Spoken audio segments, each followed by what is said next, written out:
رب السماوات والأرض وما بينهما فاعبده واصطبر لعبادته هل تعلم له سميا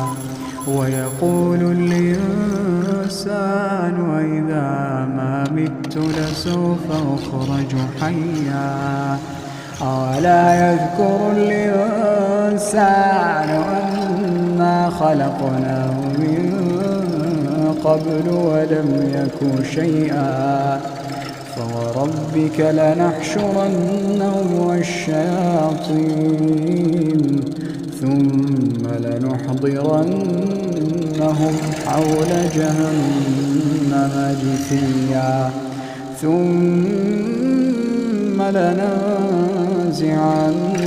من